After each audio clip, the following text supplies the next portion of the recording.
이 새벽 우리들에게 주시는 하나님의 말씀은 마태복음 3장입니다. 마태복음 3장 11절에서 17절까지의 말씀입니다. 마태복음 3장 11절에서 17절까지의 말씀을 여러분과 제가 한 절씩 교독하고 마지막 절은 함께 봉독하겠습니다.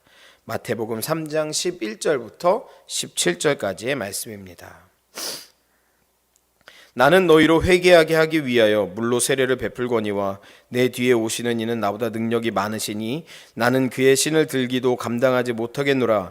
그는 성령과 불로 너희에게 세례를 베푸실 것이요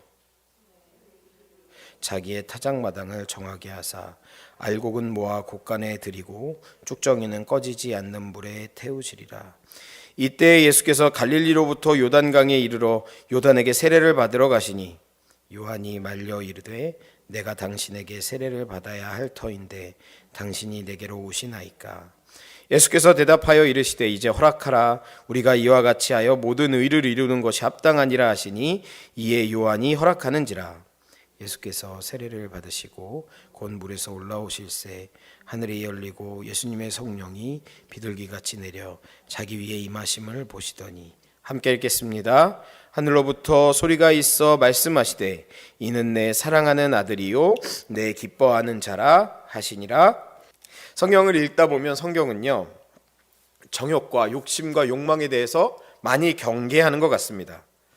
하나님은 분명히 간절한 기도에 분명히 응답하실 것을 약속하시면서 구하라, 찾으라, 두드리라 그러면 하나님의 응답이 분명히 임할 것이라고 약속을 하셨음에도 불구하고 또 다른 성경에 보면 정욕을 위하여 쓰려고 구하는 것은 잘못 구하는 것이고 악한 것이라고, 그래서 하나님 응답하지 않으신다고 말씀하십니다. 정욕과 하나님을 함께 섬기는 것은 두 마음 품는 것이고 그것은 음란하며 더러운 것이라고 하나님은 말씀하셨습니다. 지난 몇 년간 우리 한국교회에 이름난 어떤 정치인들, 이름난 연예인들, 이름난 기업가들이 부정과 부패를 저질러서 낭망하는 것을 너무나 많이 보았습니다. 한국교회에 대해서 많은 젊은이들에게 설문조사를 하였을 때 기독교인들에 대해서 많은 젊은이들이 위선적이다, 악하다, 거짓말한다 라는 부정적인 응답을 내어놓는 설문조사들이 나왔습니다. 도대체 한국교회가 왜 이렇게 되어버린 것일까 고민하는 젊은 사역자로서 저는 이 문제의 원인이 욕망에 있지 않을까라는 생각을 하게 됐습니다. 한국교회 안에 욕망을 지나치게 긍정하는 문화가 있다. 하나님의 축복은 선하고 좋은 것이지만 그것을 바라는 마음이 너무 커서 그게 신앙으로부터 멀어져 버리고 있는 우리들의 모습을 발견하게 되었습니다. 제가 굉장히 좋아하는 찬양 중에 이런 찬양이 있어요. 나의 찬양들보다 나의 모든 일보다 나를 더욱 사랑하시는 주님. 그래서 나도 주님이 주시는 모든 것보다 주님을 사랑합니다. 주님이 주실 축복보다, 주님이 주실 천국보다, 주님이 주실 어떤 감동과 마음들보다 나는 주님을 더 사랑합니다. 이렇게 고백하고 있는 거예요.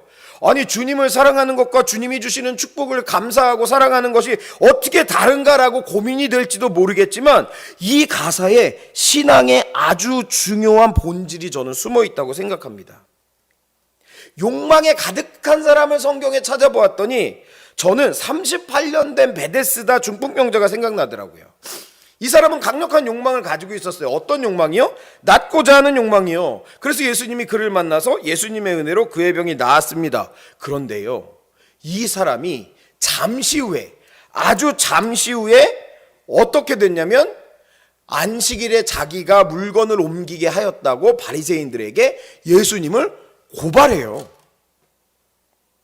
아니, 38년이나 된 중풍병을 낫게 해준 예수님을요 잠시 후에 고발한다니까요, 바리새인들에게.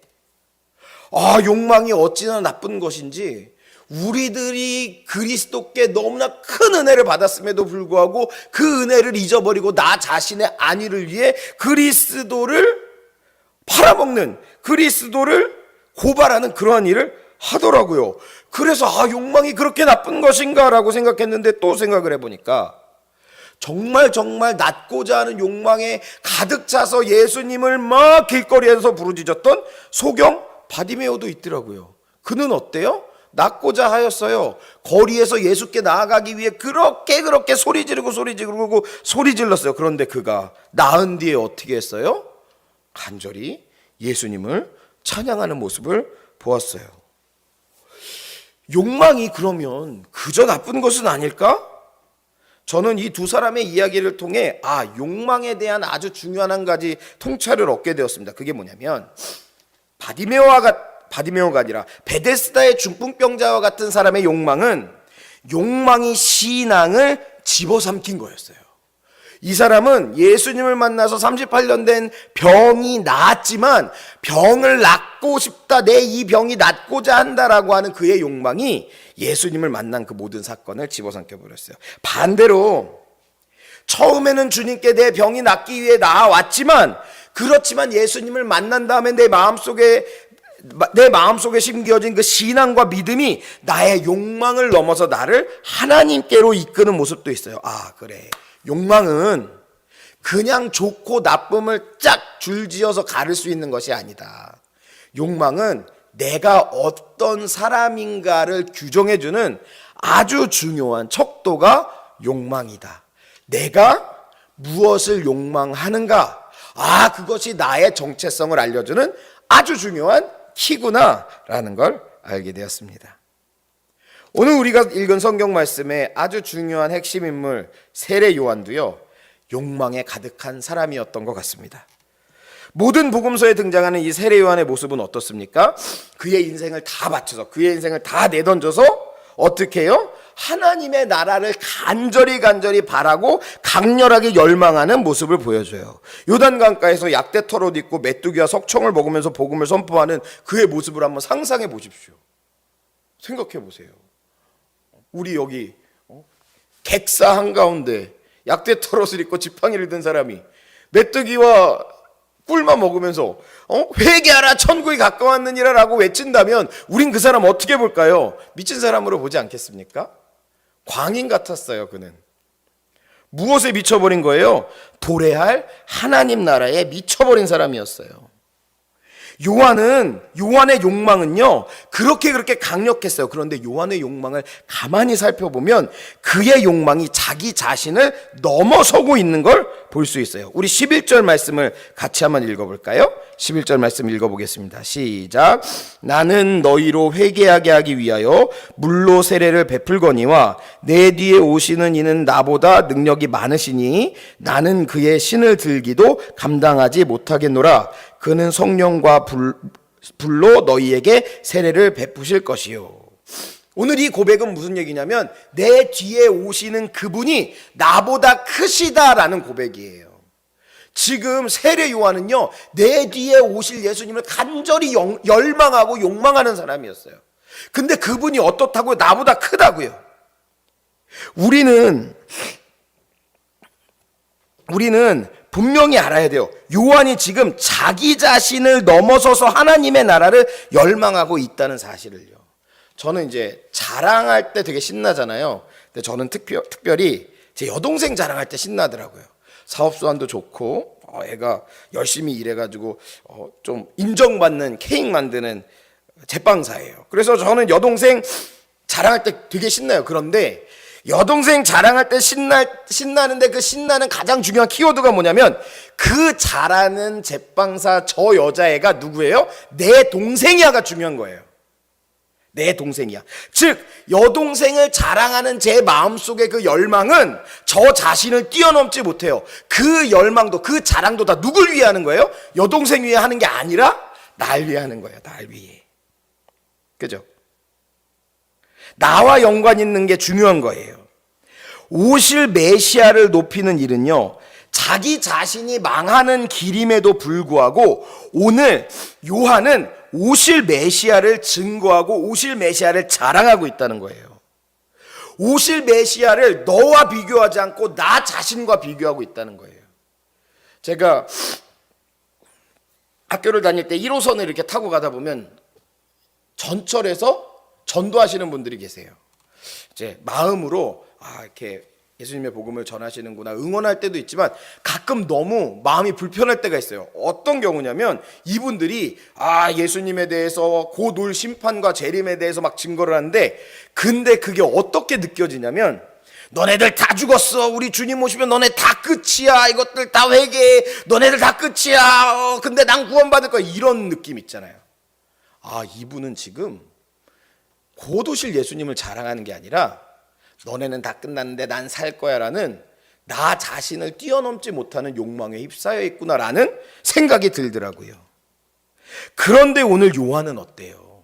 그분을 완전히 높이기 위해서 자기 자신이 그분 뒤에 작아지고 숨어버리고 마치 없어져 버리는 것과 같이 되고 있어요. 그 요한이 오실 메시아와 자기 자신을 비교한 그 요한은요, 자기 자신을 뛰어넘는 열망, 그 열망은 나의 욕망을 뛰어넘어서 나의 믿음과 나의 신앙을 나를 뛰어넘는 하나님의 나라로 이끌고 있는 거예요. 메시아가 오늘 그 요한이 간절히 바라고 소망하고 열망하던 메시아가 지금 오늘 성경에 어떻게 됐어요? 지금 자기에게 나와서 세례 받으려고 하고 있어요. 여러분, 이거 얼마나 뿌듯한 일입니까? 내가 그렇게 간절히 바라고 소망에 맞이했던 그 메시아가 나에게 와서 세례를 받으려고 해. 하나님의 뜻을 따라 세례를 받으려고 해. 그 메시아가 나에게 고개를 숙이고 세례를 받는다? 만일 요한이요, 이 마음에 이 욕망에 빠져들었다면 그는 욕망을 다루지 못했을 거예요. 우리도 요한처럼 시험 받는 순간이 있어요. 우리의 욕망이 이 세상 것들, 더럽고 좋지 않은 것들을 욕망하는 그러한 욕망은 저급한 거니까 이렇게 좀 치워놓더라도, 내가 예배를 사모하고 하나님의 나라를 사모하고 이웃을 전도하는 걸 사모하고 선하고 아름다운 것을 사모하고 있는 우리들의 소망과 열망들도 시험받는다는 거예요. 메시아가 나에게 고개 숙이는 것만 같은 순간이 온다는 거예요. 어느 날 예배가 너무 은혜가 돼요. 어느 날 내가 예배를 간절히 사모하던 내가 어느 날 예배를 갔는데 찬양에 너무 은혜를 받고 막 눈물을 흘리고 내 인생이 변했어. 그런 때 있잖아요. 말씀이 너무 큰 은혜를 받아서 내 삶이 변했어. 그런 때 있잖아요. 내가 큰 헌신으로 선교지에 교회를 세우고 그 교회에 가득 선교지에 많은 사람들이 오는 걸 보았어요. 얼마나 큰 은혜입니까? 간절한 기도의 제목을 가지고 금식하고 작정하면서 기도했는데 하나님이 내가 기도한 것보다 더 크게 분명히 확실하게 응답해 주셨어요. 정말 큰 은혜고 정말 놀라운 은혜예요. 그때 하나님의 은혜에 감사하는 우리들의 마음에 뭐가 고개를 드냐면 나의 의의가 고개를 들어요. 그렇게 은혜가 되는 예배가 아니면 나머지 예배는 다 의미가 없는 것 같다. 그렇게 내가 헌신한 그런 큰 헌신이 아니면, 그 헌신에서 그런 결과가 나오지 않으면, 그렇게 응답받았던 그 놀라운 기도가 아니면 그 기도가 다 무가치한 것처럼 느껴져요. 그래서 하나님이 주시는 은혜가 하나님의 위대하심과 놀라우심이 아니라 내 경험에 고착돼 버려요. 내가 은혜를 받았던 그날 음악이 너무 좋았다면, 설교에 대한 어떤 내용이 너무 좋았다면 그게 다라고 느껴요. 그게 없으면 예배가 아닌 것처럼 느껴져요. 그 기도를 금식하며 했다면, 그게 40일 작정이었다면 그 기도는 반드시 금식을 해야만 하고, 40일 작정 기도가 아니면 그 기도가 의미 없는 것처럼 느껴져요. 여러분, 내 마음에 혹시 그런 마음들이 있다면 어쩌면 지금 세례 요한에게 예수님이 세례를 받으러 나왔던 것처럼 하나님도 내 경험과 내 생각과 내 신념 앞에, 내 헌신 앞에 고개를 숙여야 한다고 생각하는 욕망일지도 몰라요. 그런데 14절 말씀에 보면 요한은 예수님께 이렇게 묻습니다. 우리 14절을 같이 한번 읽어볼까요?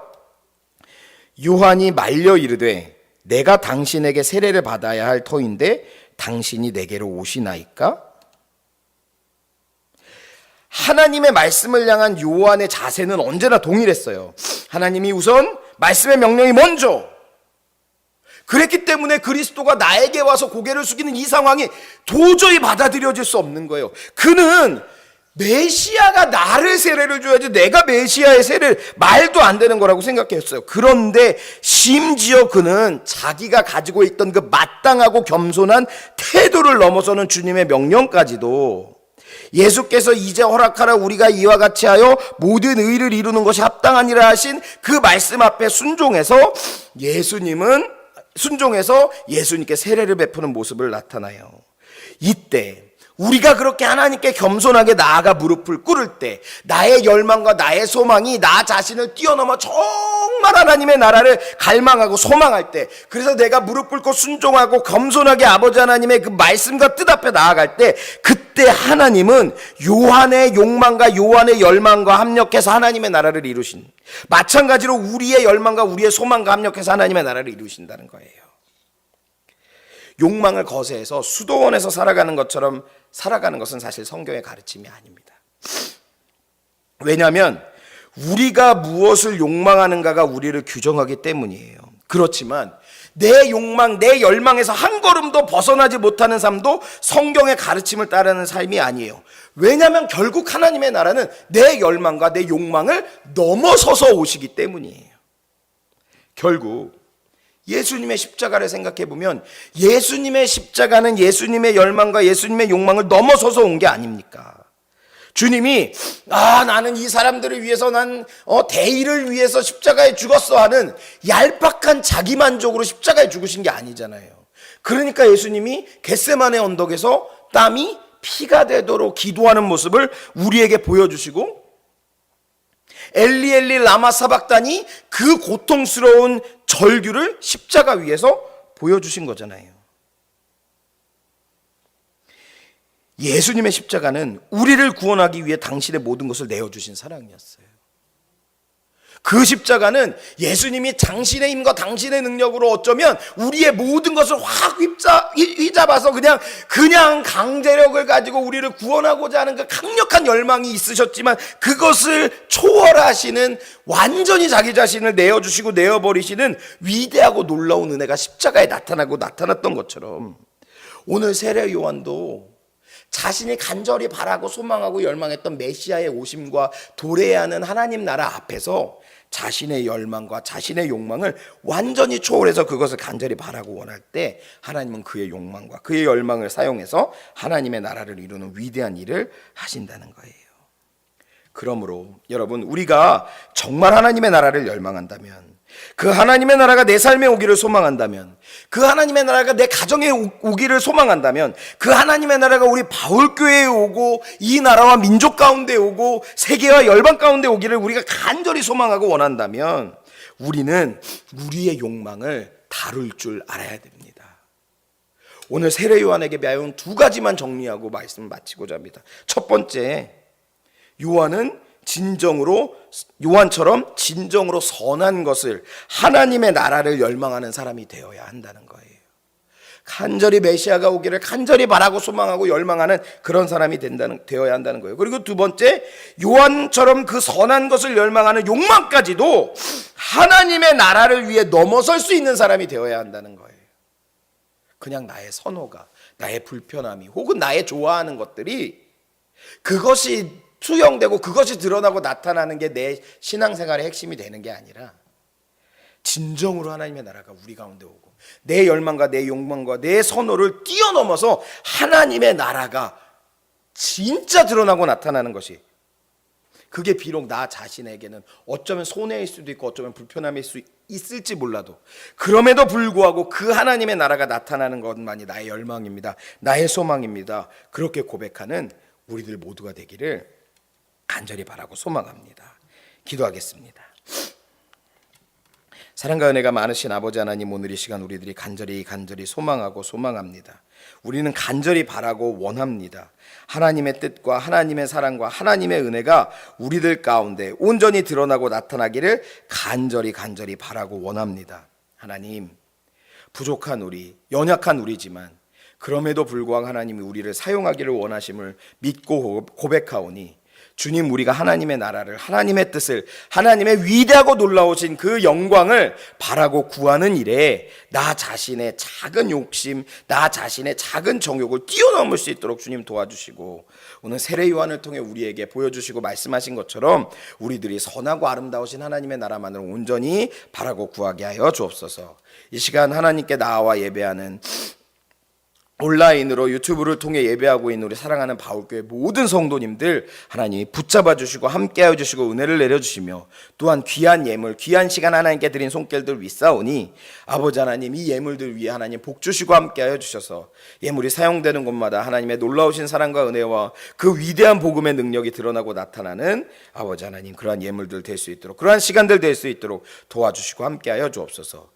우리들 모두의 기도에 응답하여 주시고 아버지 하나님 그 기도에 응답하심을 통해 우리 바울교회의 새벽 예배가 이 세상을 변화시키고 있는 가운데 하나님의 강력한 응답을 드러내고 나타나는 그러한 예배가 될 수 있도록 주님 복 주시고 함께하여 주시오며 아버지 하나님 무릎 꿇고 주님께 기도하는 우리 모든 사랑하는 교육자들과 모든 사랑하는 바울교회 모든 중직자들과 성도님들을 통해 바울교회가 온전히 세워져 가고 하나님의 뜻과 나라를 아버지 하나님 이루어가는 그러한 교회 될 수 있도록 주님 도와주시고 함께하여 주옵소서.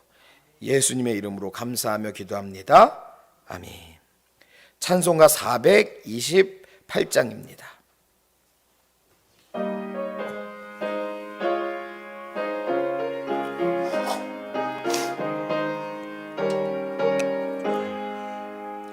내 영혼의 햇빛 비치니 주 영광 찬란해 이 세상 어떤 빛보다 이 빛 더 빛나네 주의 영광 빛난 광채 내게 비춰 주시옵소서. 그 밝은 얼굴 배울 때 나의 영혼 기쁘다.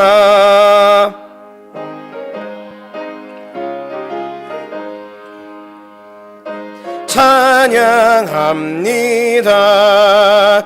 주 귀를 기울이시사 다 듣고 계시네 주의 영광 빛난 광채 내게 비춰 주시옵소서. 그 밝은 얼굴 배울 때 나의 영혼 기쁘다. 내 영혼에 노래 있으니 주 찬양합니다.